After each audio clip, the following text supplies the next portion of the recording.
আসসালামু আলাইকুম বন্ধুরা, আমাদের যাদের ইমো লগ ইন করার সময় এখানে কোড আছে না, তো তারা কি করণীয় বা কীভাবে কোড আনবো এই ভিডিওতে আমি দেখাচ্ছি। চলুন ভিডিওটি আমি শুরু করছি। আমি যে স্টেপগুলো আপনাকে থেকে দেখাবো অবশ্যই স্টেপগুলো ফলো করবেন। আর ভিডিওটি ছোট্ট একটি ভিডিও হবে, আশা করি পুরো ভিডিওটি ধৈর্য সহকারে দেখবেন, শেয়ার করে দেবেন ভিডিওটি। এখানে আমরা প্রথমে কি করব, এখানে আমাদের কোড আসছে না, এই জন্য আমরা চেক করব আসলে আমাদের কি প্রবলেমের কারণে আমাদের কোড আসতেছে না। তো চলুন আমি ভিডিওটি শুরু করছি। এখানে দেখুন, আমি এখানে যদি কোড না আসে তাহলে যে ট্রাই এগেন আবার ট্রাই করব, ঠিক আছে। তাও যদি না আসে সেই ক্ষেত্রে কী করণীয়, ঠিক আছে। তো এখানে দেখতে পাচ্ছেন ট্রাই এগেন আফটার 29 মিনিট পর দেখাচ্ছে, ঠিক আছে। তো এইখানে আমরা এখান থেকে বেরিয়ে যাব। এখান থেকে বেরিয়ে যাওয়ার পর আমরা প্রথমে চেক করব কি আমাদের SMS চেক করব, ঠিক আছে। তো এখানে প্রথমে আমরা SMS চেক করব যে মেসেজে আমাদের কোডটি আসবে, মেসেজটা কেন আসছে না। আমরা চলে যাব সেটিংসে চলে যাব। সেটিংসে আসার পর এখানে আমরা অ্যাপসে চলে যাব। অ্যাপস ম্যানেজমেন্ট, অ্যাপসের নোটিফিকেশন যেটাই থাকুক না কেন, এই যে অ্যাপস ম্যানেজমেন্ট আমার এখানে আছে, আমি এখানে ক্লিক করলাম। এখানে এর মধ্যে ঢোকার পর এখানে দেখতে পাচ্ছেন উপরে অ্যাপ লিস্ট বা টোটাল অ্যাপস থাকবে, শুধু আপনার অ্যাপসগুলো দেখাতে পারে বা ম্যানেজ অ্যাপস। তো এখানে অ্যাপ লিস্ট আমি এর মধ্যে ক্লিক করব। এর মধ্যে ক্লিক করার পর আমরা কি করব, যেহেতু মেসেজের প্রবলেম, মেসেজটা আমরা খুঁজে বের করব। বা এখানে উপরে যদি সার্চ লিস্ট থাকে তাহলে সার্চ করব মেসেজ সার্চ করলে পর এখানে দেখতে পাচ্ছেন মেসেজ চলে আসছে। মেসেজের মধ্যে প্রবেশ করব। মেসেজের মধ্যে প্রবেশ করার পর এখানে দেখতে পাচ্ছেন প্রথমেই নোটিফিকেশন, এখানে নোটিফিকেশনে ক্লিক করব। আমার কিন্তু আপনার আসছে, কোড আসে, ঠিক আছে। আমি জাস্ট না আসে কেন সেটাই দেখাচ্ছি, কোড আনার সমাধান কি যাদের না আসে তাদের। এখানে প্রথমে নোটিফিকেশনটা আছে, দেখতে পাচ্ছেন নোটিফিকেশন যদি অফ থাকে অবশ্যই অন করে দিবেন। এখানে প্রত্যেকটা নোটিফিকেশন আপনি অন করে দিবেন, ঠিক আছে। এরপর দেখতে পাচ্ছেন নিচে নোটিফিকেশন স্টাইল, এখানে ক্লিক করতে হবে। এই নোটিফিকেশন স্টাইলের মধ্যে ক্লিক করার পর দেখতে পাচ্ছেন এখানে এই সবগুলো অন আছে। এবং এই যে ইনকামিং মেসেজ এর মধ্যে ক্লিক করবেন। ইনকামিং মেসেজ এর মধ্যে আমি ক্লিক করলাম। এখানে এটার মধ্যে না, এটা তো অনই থাকবো। তারপর একটু এই সাইডে ক্লিক করব, ইনকামিং মেসেজ লেখার উপরে ক্লিক করব। লেখার উপরে ক্লিক করার পর এরকম চলে আসবে। এরকম আসার পর এখানে দেখতে পাচ্ছেন লক স্ক্রিন নোটিফিকেশন, এটাও প্রয়োজন, এটাকে ক্লিক করব। উপরেরটা ক্লিক করে দেবো একবারে, শো নোটিফিকেশন কন্টেন্ট, এখানে ক্লিক করে দিব। এরপরে দেখতে পাচ্ছেন সেট টু মিউট, এটা যেন না থাকে অবশ্যই এটাকে অফ করে দেব। সেট টু মিউট হয়ে থাকবে, এটাকে কিন্তু অবশ্যই অফ করে দিব। এরপরে সাউন্ড এগুলো তো পরের বিষয়, এগুলো যদি লাগে এগুলো আপনি সাউন্ড দিয়ে দিতে পারেন, এটা এর মধ্যে পড়ে না। এরপরে এখান থেকে একটু বেরিয়ে যাব। বেরিয়ে যাওয়ার পর দেখতে পাচ্ছেন আদার্স নোটিফিকেশন, এটা অন করে দিব। Additional setting in the apps, এখানে ক্লিক করব। এখানে ক্লিক করার পর এখানে আপনার নোটিফিকেশন আছে, এই লকটা চাইবে। দেখতে পাচ্ছেন এখানেও নোটিফিকেশন আছে, এখানেও সব কিছু অন করে দিব। এরপর একটু বেগে যাব। বেগে যাওয়ার পর আমরা কি করব, এখানে আমাদের একটি সেটিংস রয়েছে, সেটা আমরা করতে হবে। দেখতে পাচ্ছেন প্রোটেকশন অ্যান্ড সেফটি, এখানে এটাকে ক্লিক করে দিবেন। এটার উপরে ক্লিক করেন, প্রোটেকশন অ্যান্ড সেফটি, এখানে ক্লিক করে দিবেন।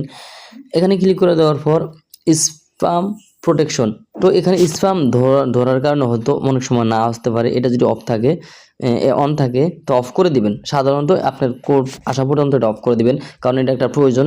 স্প্যামস যে মেসেজগুলো আসে সেগুলোকে বিরত করে, প্রোটেক্ট করে, ঠিক আছে। তো আমরা এটাকে সবসময় অন রাখবো। যখন আমাদের এটা না আসে প্রবলেমের কারণে এটা একটু অফ রাখবো, পরে আবার অন করে দিব যখন কোড চলে আসবে। এরপর এটা এখান থেকে বেরিয়ে যাব। এখান থেকে বেরিয়ে যাওয়ার পর আমাদের মেসেজে আরেকটু বেরিয়ে যাব, এবার আরেকটু চলে যাব। এরকম চলে আসলে আমরা এবার পারমিশনে ক্লিক করব। এই যে পারমিশনে ক্লিক করব। পারমিশনে ক্লিক করার পর এখানে দেখতে পাচ্ছেন এই যে অ্যালাউ, কি অ্যালাউ আছে, সবগুলো কিন্তু অ্যালাউ আছে, শুধু লোকেশনটা অ্যালাউ না, এটা না দিলেও সমস্যা নেই। তো আমরা প্রত্যেকটা এখানে অ্যালাউ করে দেবো। বিশেষ করে যে এসএমএসটার মধ্যে ক্লিক করে যে অ্যালাউ দেখতে পাচ্ছেন আমাদের এখানে অ্যালাউ আছে, আপনি অবশ্যই এটাকে অ্যালাউ রাখতেই হবে, ঠিক আছে, না হলে এসএমএস আসবে না।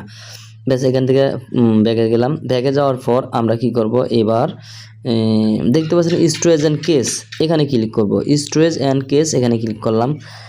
এখানে ক্লিক করার পর দেখতে পাচ্ছেন ক্লিয়ার কেস, ক্লিয়ার কেসের মধ্যে ক্লিক করবো। এটা আমরা ক্লিয়ার কেসটা একটু অন্যরকম থাকতে পারে, লাল লেখা থাকতে পারে বা মাঝখান থাকতে পারে, খুঁজে বের করবেন ক্লিয়ার কেস। এখানে ক্লিয়ার কেসের মধ্যে ক্লিক করব। এরপরে আমাদের মেসেজের কাজ শেষ। এরপরে দেখবো আমরা এটা আসে কিনা। অবশ্যই আমরা কিন্তু ফোনটাকে রিস্টার্ট করে দিব। যে আমরা কি করব, রিস্টার্ট কিভাবে করব। এরপরও না আসলে আরও কিছু কাজ বাকি আছে, আমি যেটা দেখাবো। এখন এই যে পাওয়ার বাটনটা চেপে ধরে রাখবো। চেপে ধরার পর এখানে দেখতে পাচ্ছেন রিস্টার্ট। তো রিস্টার্ট বাটনটা বা রিবোট চলে আসবে। রিবোট বা রিস্টার্ট একই শব্দ। এখানে আমরা এটা মেরে দিব। এটার উপরে ক্লিক করলে ফোনটা অফ হয়ে আবার অন হবে অটোমেটিক, ঠিক আছে। এরপরে আশা করি আপনার SMS আসবে।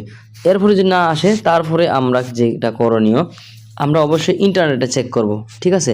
আমাদের ইন্টারনেটটা ঠিক আছে কিনা, মানে রাইট সিমে আছে কিনা। যেমন আমার এয়ারটেল সিমে ইন্টারনেট আছে, তো আমি এয়ারটেল সিমটাই লগ ইন করছি। এর মধ্যে কিন্তু আবার অন্য সিম আছে, ঠিক আছে। তো আমরা অবশ্যই আমাদের রাইট সিমটা আছে বা আমাদের নেট আছে কিনা, নেট আছে কিনা সেটাও আমরা দেখব। এরপরে যেটা আমরা কোডটো রিকোয়েস্ট কোডের জন্য তো ট্রাই আবার রিকোয়েস্ট করবো, সেটা আমি দেখালাম। এরপর নাম্বারটা ঠিক আছে কিনা বা কান্ট্রিটা ঠিক আছে কিনা সেটাও আমরা অবশ্যই দেখবো, মানে আমাদের কান্ট্রি কোড ঠিক আছে কিনা, ঠিক আছে। এখান থেকে যদি ব্যাগে চলে যাই, এখান থেকে যদি ব্যাগে যাই, এই জায়গায় আমাদের বাংলাদেশ সিলেক্ট করা আছে এবং কান্ট্রি কোডটা আমাদের 000 এখানে থাকবে, ঠিক আছে। তারপর আমরা নাম্বারটা দিব। অবশ্যই আমরা এটা খেয়াল রাখবো। এরপরে সিম নেটওয়ার্ক সিগন্যাল দেখতে পাচ্ছেন, আমার এখানে সিম নেটওয়ার্ক সিগন্যাল যদি আপনার আসে যায় 2G 3G এরকম আসে যায়, তাহলে আপনি একটু সরে গিয়ে অন্য কোথাও গিয়ে আপনি ট্রাই করবেন। না হলে কিন্তু কোড আসবে না বা ইমোটা আপনার কাজ করবে না। কাজ না করলে কোড আসবে কিভাবে, ঠিক আছে। এরপর প্রথমত আপনি যেটা করবেন, অ্যাপটা যে অবশ্যই নতুন অ্যাপস নেবেন, অ্যাপসটা আপডেট দিয়ে নেবেন, ঠিক আছে। ইমো অ্যাপসটা আপনি যখন এটা খুলতে যাবেন তার আগে ইমো অ্যাপসটা আপডেট দিয়ে নেবেন। এরপরে যদি VPN থাকে, আপনি অবশ্যই VPNটা অফ করে দিবেন, ঠিক আছে।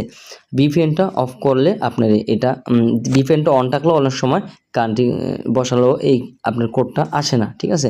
এরপরে আপনি কি করবেন, এরপরে 10 থেকে 30 মিনিট পর আপনি এটা ট্রাই করবেন। আশা করি আপনার এটা হয়ে যাবে। কিন্তু আবার এখানে কোডের কোনো প্রবলেম নেই, এখানে অটোমেটিকলি চলে আসে, ঠিক আছে। আমার কোনো প্রবলেম নেই, কারণ আমার সব সেটিংগুলো ঠিক আছে। এরপরে আপনি কি করবেন, এগুলো করার পর ফোনটাকে একটা রিস্টার্ট মেরে দিবেন। রিস্টার্ট মানে পাওয়ার বাটন চেপে রিবোট বা রিস্টার্ট মেরে দিবেন, বন্ধ হয়ে আবার যেটা অন হবে। এরপরে আশা করি আপনার এই সমস্যাটা দূর হয়ে যাবে, ঠিক আছে। তো আপনি অবশ্যই কোডটা সর্বপ্রথম যেটা করবেন, ইমো অ্যাপটি অবশ্যই আপডেট নিয়ে নেবেন। এরপরে আপনি যেটা করবেন, আপনি চাইলে ইমো অ্যাপটাকে ডিলিট করে নতুন করে আবার ইনস্টল করতে পারেন, ঠিক আছে। সেটা আবার ভালো হবে। তো এরপর আমাদের সব যদি ঠিক থাকে, তাহলে আমরা এই কান্ট্রি কোডটা দিয়ে আমরা দেশটা সিলেক্ট করে এবং নাম্বারটা সঠিক চেক করে এরপরে এখানে সেন্ড করে দিব, ওকে করে দিব যে নাম্বারটা আমার ঠিক আছে কিনা এটা দেখে নিব।